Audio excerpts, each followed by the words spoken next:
오늘도 여러분들 뵙게 돼서 참 반갑습니다. 근데 제가 몸살이 나가지고 이틀을 고생을 했습니다. 지금도 아주 안 좋은 상태에서 말씀을 전하게 돼서 제가 걱정이 많습니다. 좀 혼미스러운 상황이 벌어진다 할지라도 좀 이해해 주셨으면 감사하겠습니다. 몇 시간에 걸쳐서 드린 말씀은 제 나름대로 참 복음을 우리가 이해하기 위해서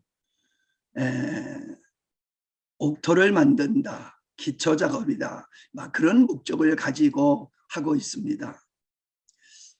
예수님께서 죄인을 구원하러 오셨다, 나는 의인을 구원하러 오신 것이 아니다라고 하시지 않았습니까? 우리가 우리의 자신의 죄의 문제, 인생의 문제, 신앙의 문제, 어떤 문제를 놓고서 그 문제를 해결하기 위한 몸부림이 있을 때에 은혜를 입게 된다고 저는 봅니다. 왜냐하면 제가 그런 가운데서 하나님의 은혜를 입고 여기까지 왔기 때문입니다. 물론 텄닦기 말씀을 나누면서도 중간중간에 계속 복음이 무엇인가를 넣어서 말씀을 드렸습니다마는 다음 시간서부터는 하나님의 창조의 의도에 대한 경륜에 대한 말씀을 나누고자 합니다. 오늘 말씀은 참신앙의 증표, 진짜 참신앙의 모습이 어떤 건가, 이런 걸 제가 고민을 해봤습니다. 사람들은, 목사님들이 그럽니다. 기독교는 종교가 아니다라고 말합니다. 맞지요? 기독교는 종교가 아니지요. 그런데 어떻습니까? 여러분들이 보실 때에 기독교가 종교화되어 가고 있다고 생각하시지는 않습니까? 저는 그렇게 보입니다. 종교개혁을 해서 새로워졌다고 하지만은 세월이 지나가면서 과거로 돌아가고 종교화되어져 가는 그런 모습을 저는 보면서 안타까워하고 있습니다. 믿음은 생명이고 하나님 신뢰하는 것이고 생명의 사람을 만들어내는 것이다. 그러나 종교는 신념이고 자기를 신뢰하고 선한 사람을 만들어내는 것이다. 우리가 교회에서 목회를 하면서 선교지에서 선교를 하면서 착한 사람 만드는 게 목적이 아니지요. 생명의 사람, 하나님의 생명을 소유한 그러한 하나님의 사람을 만들어내는 것이 우리의 목회의 목표라고 생각을 합니다. 지난 시간에 저는 여러분들에게 바리새인들에게 회개하라라고 하는 말씀을 하셨다는 말씀을 드렸습니다. 자신을 의롭다고 생각하면서 다른 사람을 무시하고 멸시하는 그런 사람을 향해서 회개하라고 말씀을 하셨지요. 스스로 생각할 때에 자기가 생각하는 자기 자신의 모습을 보면은 의롭다고 그는 판단을 했지만은 우리 주님이 보셨을 때는 회개해야 될 필요성이 있는 사람으로 보셨다는 것입니다.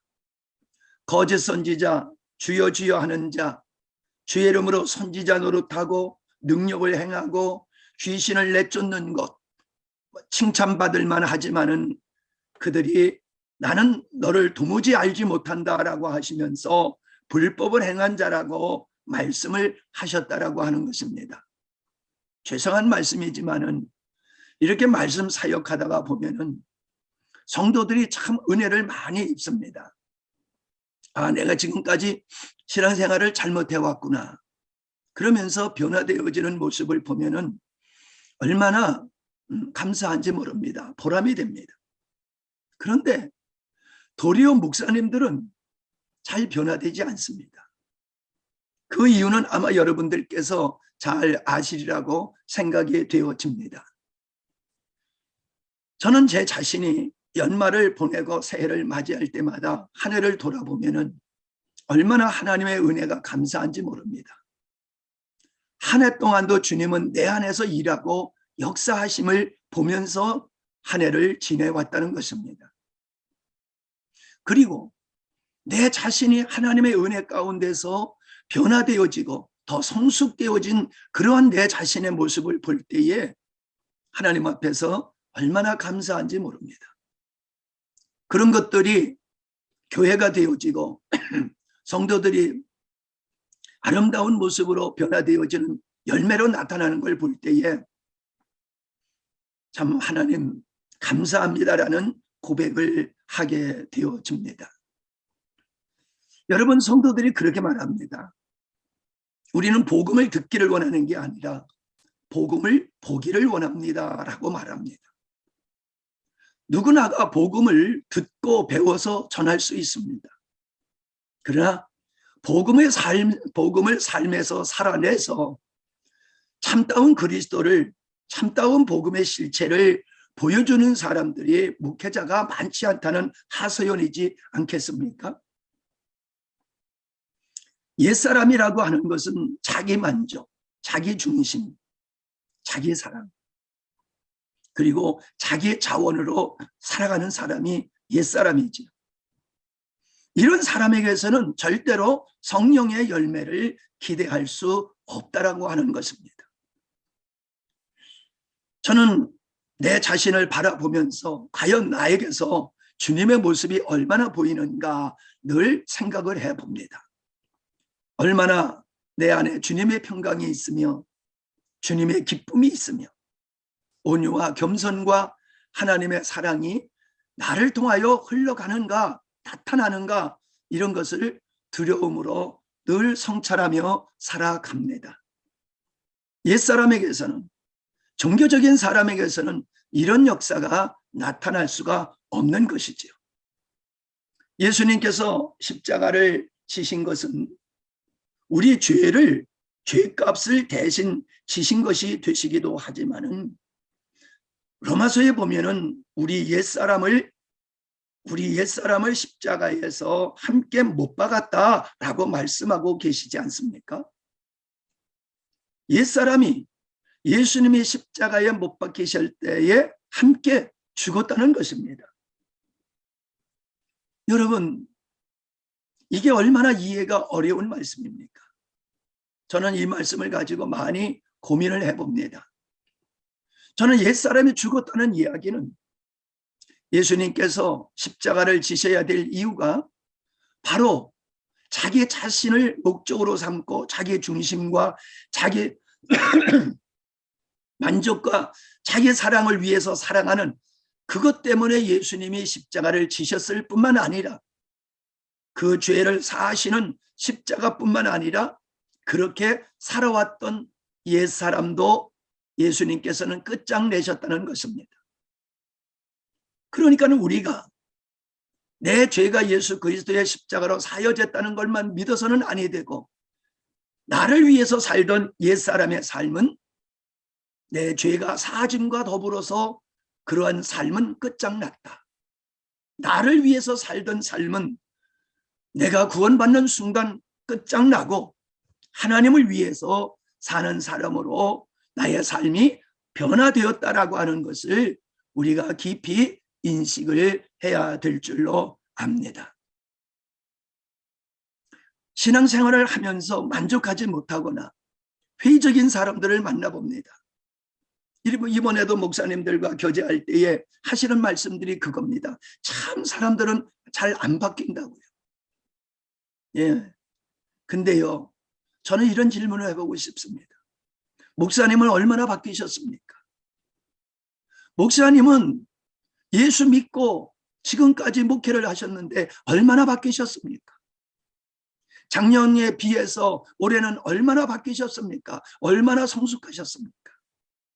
당신이 전하는 그 말씀으로 말미암아 얼마나 변화됐습니까? 라는 질문을 해봅니다. 우리는 성도들을 변화시키고자 하는 열정은 있지만은 우리의 자신이 변화되지 못하는 것에 대해서는 그렇게 크게 문제 삼지 않는 것 같습니다. 그것을 해결하려고 몸부림을 치지 않습니다. 그냥 넘어가는 것 같습니다. 저는 그런 측면에서 볼 때에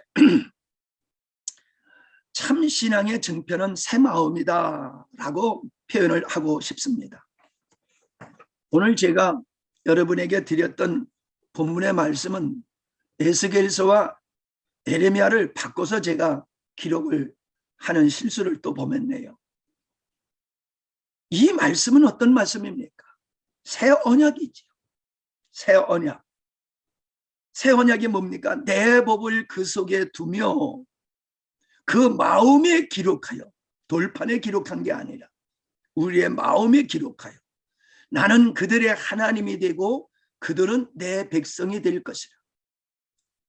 그러니까 하나님의 백성들, 하나님의 자녀들이 되어지는 사람들은 그 마음에 하나님의 법을 가진 사람들이라는 것입니다. 그래서 34절에 뭐라고 말씀하고 있습니까? 그들이 다시는 각기 이웃과 형제를 가리켜 이르기를 너는 여호와를 알라 하지 아니하리니 이는 작은 자부터 큰 자까지 다 나를 알미라 라고 말씀하고 있습니다. 어떻게 하나님을 안다는 겁니까? 배워서 하는 게 아니라는 것이지. 내 안에 하나님의 생명이 계심으로 말미암아 그 하나님과의 연합된 그 생명으로 우리는 하나님을 알게 되어진다는 것입니다. 진리를 알게 되어진다는 것입니다. 그리고 그 법이, 하나님의 법이 우리 심령에 기록되어 있기 때문에 우리는 배우지 아니한다 할지라도 주의 영이 우리 안에서 우리를 인도하신다라고 하는 거지. 마치 내비게이션과 같은 것입니다. 주님의 법이 우리를 인도하십니다. 주님의 생명이 우리를 하나님의 사람 되게 하시는 역사를 이루도록 새 창조의 역사를 이루시고 그리고 새 언약을 이루셨다라고 하는 것입니다. 에스겔서 36장 36장 26절 27절을 보면은 또 내 새 영을 너희 속에 두고 새 마음을 너희에게 주되 너희의 육신에서 굳은 마음을 제하고 부드러운 마음을 줄 것이며 또 내 신을 너희 속에 두어 너희로 내 율례를 행하게 하리니 너희가 내 규례를 지켜 행할지니라. 우리가 하나님의 말씀을 따라서 율례와 규례를 지키게 되어지는 것은 우리의 힘으로 되는 것이 아니라 우리 안에 거하시는 그분의 영으로, 그 영으로 말미암아 우리가 새 마음을 갖게 되어졌을 때에 하나님의 율례와 규례를 지키며 주의 법도를 따라 살 수 있는 사람이 되는 것이다. 그렇게 하기 위해서 하나님은 율법을 주는 것으로 끝내지 아니하시고 성령으로 예수 그리스도의 생명을 우리에게 주심으로 말미암아 그 생명으로 우리가 하나님과 동행하는 말씀을 실현하는 그런 삶이 가능하게 하셨다라고 하는 것입니다. 회개라고 하는 것은 바로 주님을 영접하게 되는 관문이 되는 것이지요.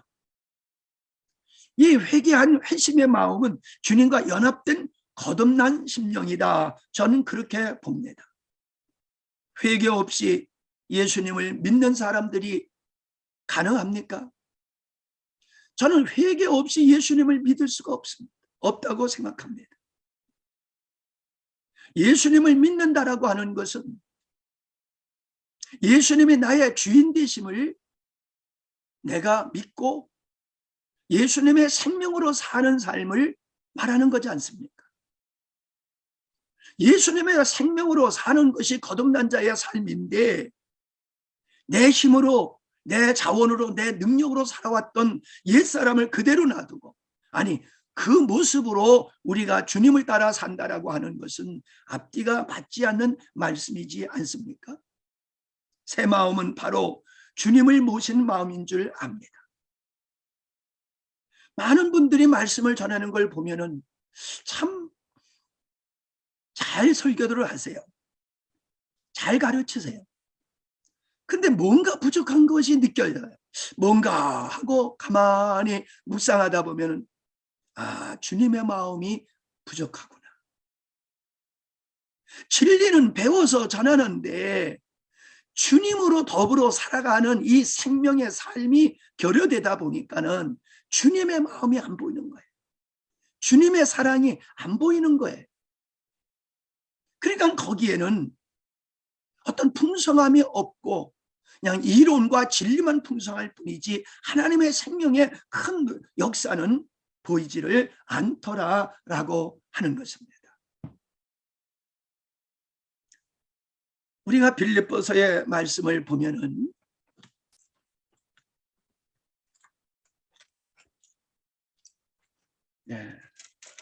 제가 그냥 정신이 좀 와락가락합니다. 좀 빌립보서 2장 13절을 보면은 이런 말씀이 있지요. 너희 안에서 행하시는 이는 하나님이시니 자기의 기쁘신 뜻을 위하여 너희를 소원을 두고 행하게 하시나니. 자, 우리 안에서 행하시는 하나님이 계시다는 사실입니다. 우리를 구원해 놓으시고 네가 알아서 살아 이게 아니지요.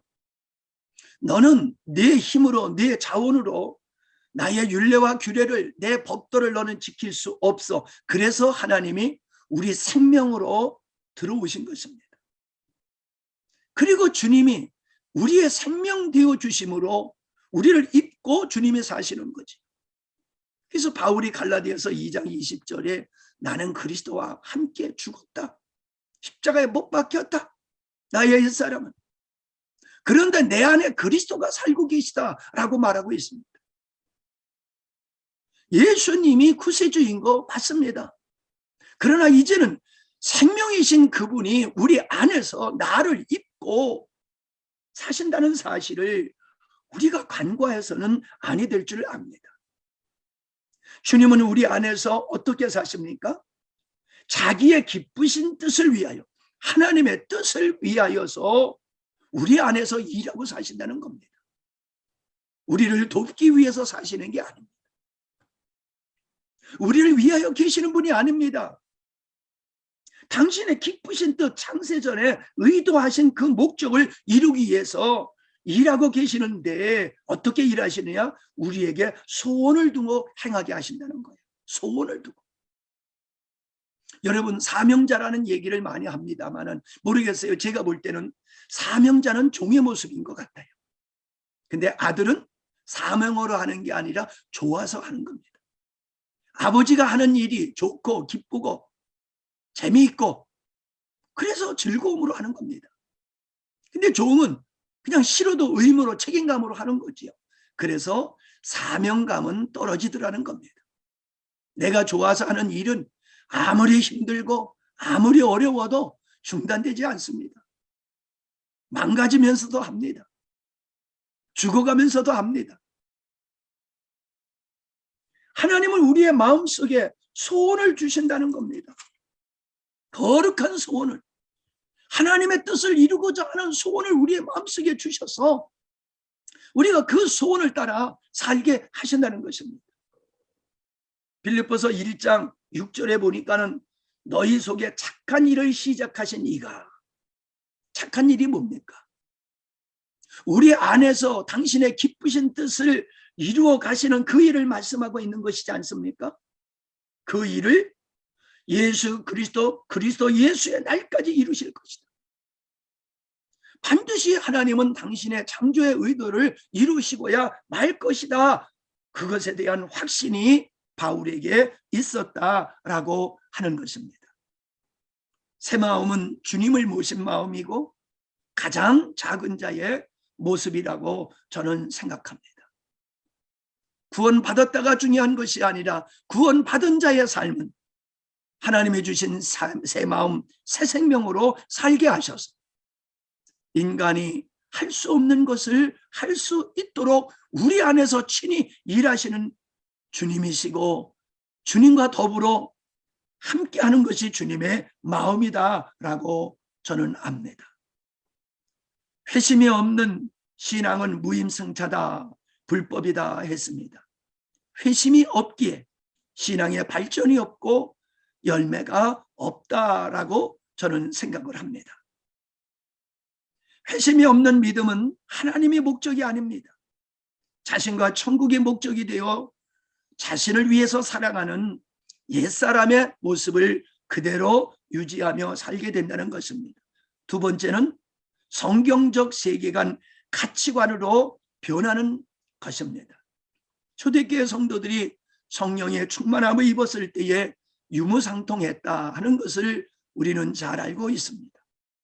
더 이상 내 것이라고 하지 아니하고 힘들고 어려운 사람들에게 기꺼이 그것을 나누어 주는 모습, 물질에 대한 가치관이 달라지고 같이 신앙생활을 하는 그 형제들에 대한 인식이 달라졌다라고 하는 것입니다.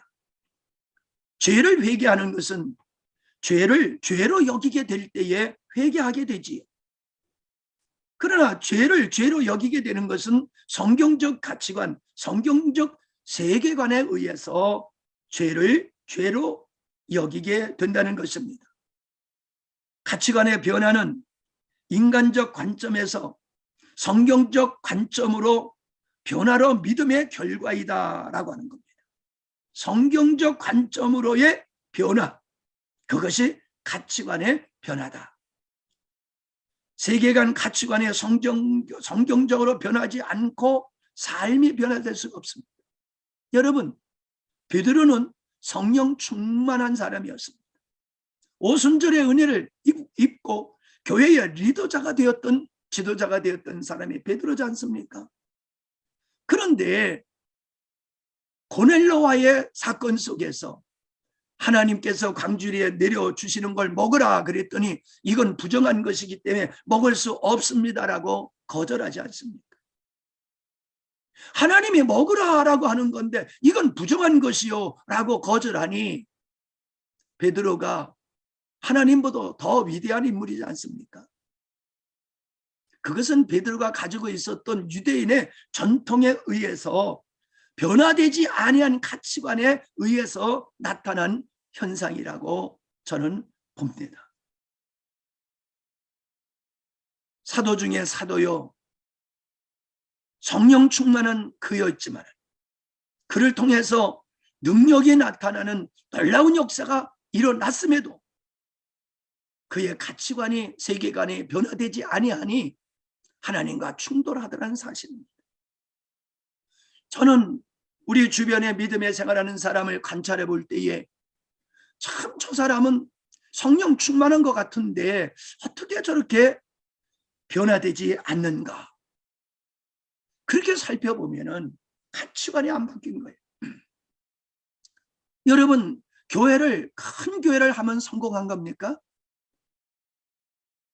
총회장을 하면은 성공한 겁니까?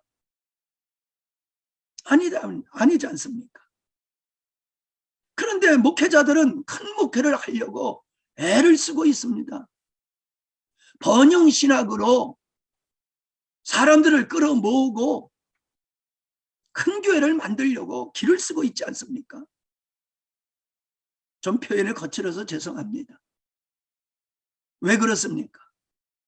가치관이, 목회라고 하는 가치관이 잘못된 가치관을 그대로 가지고 있기 때문에, 잘못된 가치관을 그대로 목회에 적용하기 때문에 나타나는 현상이라고 저는 봅니다.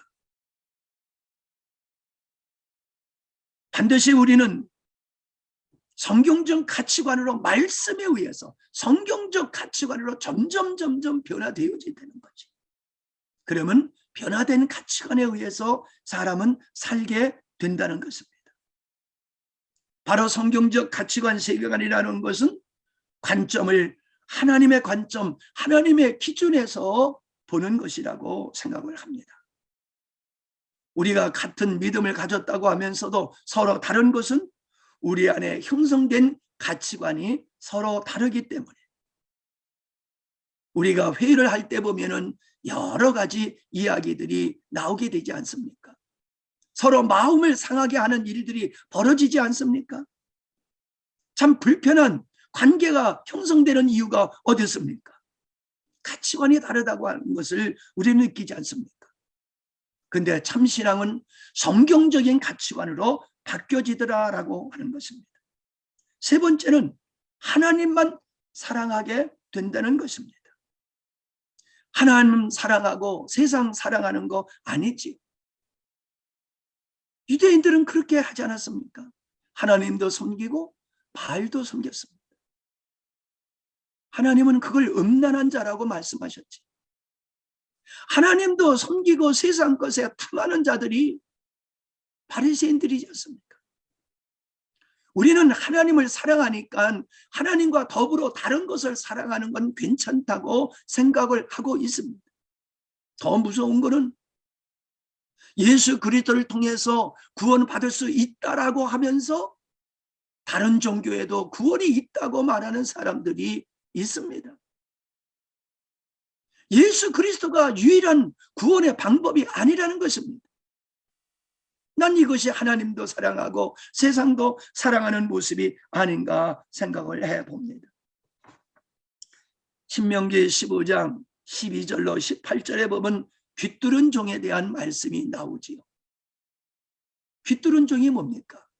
희년이 되어서 이제 자유의 몸이 되어가지고 자기 집으로 돌아갈 수 있는데도 불구하고 주인이 너무 좋아서 나는 자유자의 길을 걷지 아니하고 난 당신을 평생 섬기며 난 당신의 종으로 살겠습니다 하는 사람을 문설주에 데리고 가서 귀를 뚫어서 평생 자원해서 종으로 살겠다고 하는 그 표징을 주지 않습니까? 이게 무슨 뜻입니까? 우리는 예수 그리스도에 매혹되어서 우리 하나님의 너무너무 좋아서 내 스스로 그리스도의 종으로 사는 것을 선택하는 겁니다. 사람들은 죄로부터 자유자가 되고 죄로부터 죄의 종된 상태로부터 자유자가 되는 것으로 끝나고 맙니다. 아니지요. 죄의 종되었던 우리는 하나님의 종으로 바뀌는 겁니다. 어떻게 하나님으로 종으로 바뀌는 겁니까? 귀뚫은 종으로 바뀌어지는 거지요. 귀뚫은 종. 그래서 하나님의 전부가 되는 겁니다. 하나님의 내 인생의 목적이 되고 전부가 되는 겁니다. 신앙의 목적이, 삶의 목적이 주님이 될 때에 우리의 삶은 주님으로 사는 삶이 될 줄로 믿습니다. 저는 평생을 목회해 오는 것이 사역의 위주로 하지 않았습니다. 전 프로그램이 별로 없어요. 오직 예배밖에 없습니다. 그냥 말씀 전하는 것밖에 없습니다.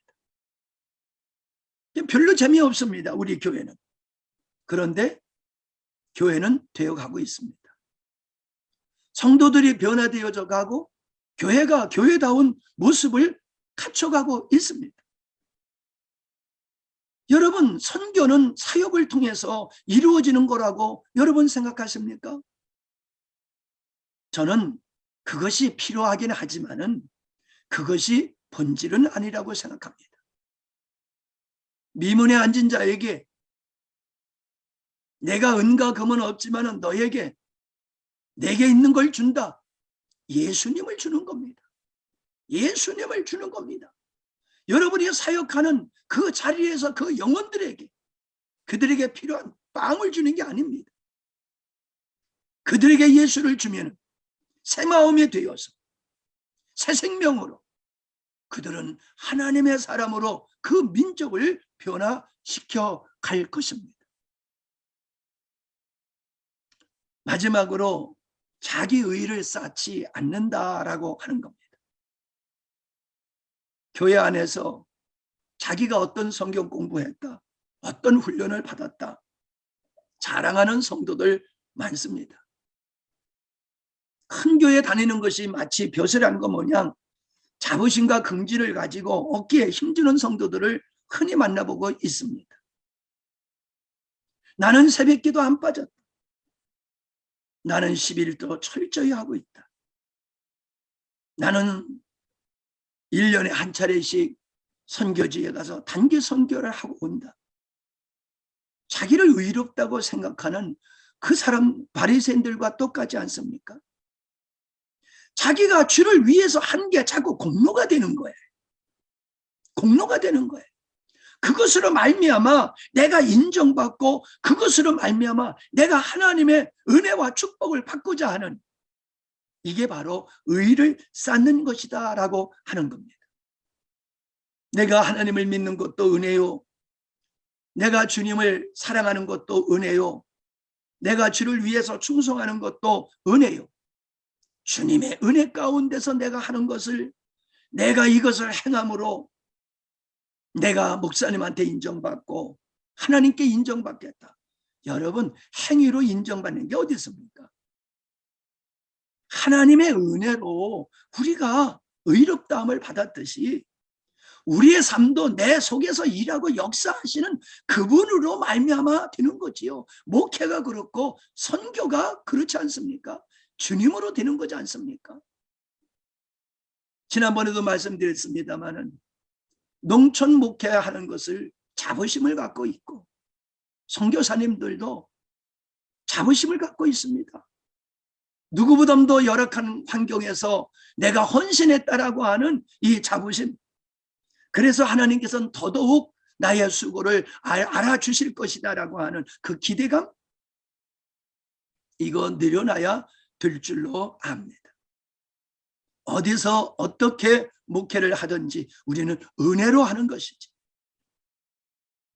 자, 그래서 여러분 그 도표를 지난번에 한번 보여드린 거 있지 않습니까?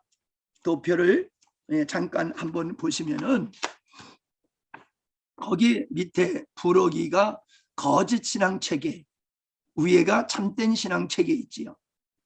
이 거짓 신앙 체계는 바로 인간이 중심된, 아무리 신앙생활이라 할지라도 인간이 중심이 된 신앙은 거짓 신앙이다.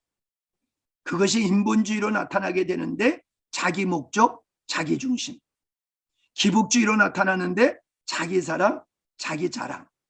율법주의로 나타나는데 자기 자원, 자기 의식, 그리고 전통, 제도를 중요하게 여기는 이런 것이 종교의 모습이고 거짓 신앙의 체계다.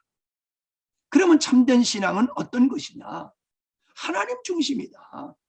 먹든지 마시든지 살든지 죽든지 하나님의 목적이 되고 하나님의 만족이 되는 거, 그걸 위해서 살아가는 거예요. 하나님께서 천지 만물을 창조하신 목적을 이루어내는 게 우리의 삶의 목적이라는 겁니다. 어떤 방법으로? 십자가의 복음, 하나님의 생명을 우리에게 주시는 이 십자가의 복음을 통해서 하나님은 당신의 뜻을 이루어 가시는 분이지. 그래서 나의 자원, 나의 능력이 아니라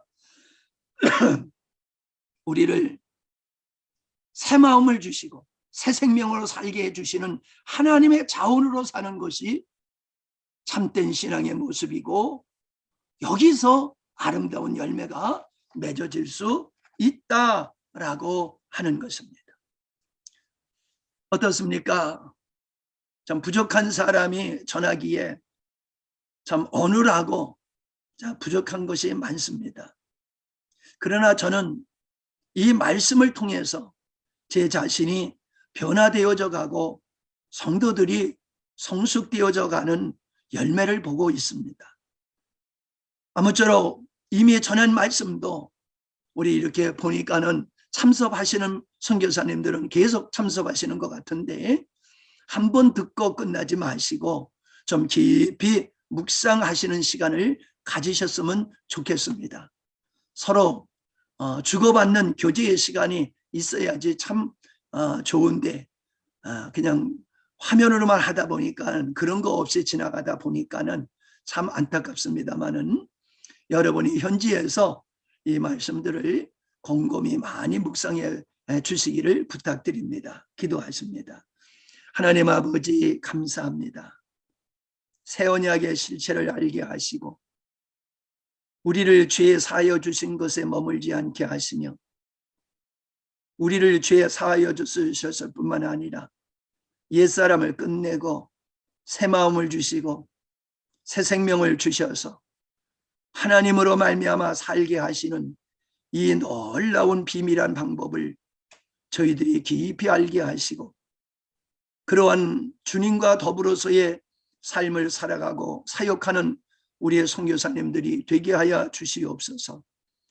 우리 안에 나도 모르게 거짓 신앙의 체계가 형성되어지고 열매가 없음에도 불구하고 그것을 붙들고 그저 계속 나가는 어리석음이 우리 안에 있는 것 같습니다. 성찰하여 보게 하시고 참으로 하나님 중심이요 하나님의 자원으로 살아가는, 그래서 주님이 나를 입고 나를 통하여 역사하심을 날마다 경험하며 그렇게 감사함으로 살아가는 저희들이 되게 하여 주옵소서. 우리 선교사님들의 각자의 영적 상태와 형편과 처지를 주께서 아시오매 주께서 붙들어 인도하여 주시어서 저들의 수고가 헛되지 않게 하시고 귀한 열매가 맺어질 수 있는 길로 인도하여 주시옵소서. 이제는 우리 주 예수 그리스도의 은혜와 우리 아버지 하나님의 영원하신 사랑하심과 성령 하나님의 역사하심이 오늘 이 아침에 함께 말씀을 나누며 기도하는 우리 선교사님들과 가정과 그 사역지 위에 이제로부터 영원히 함께 있을지어다. 아멘. 아멘.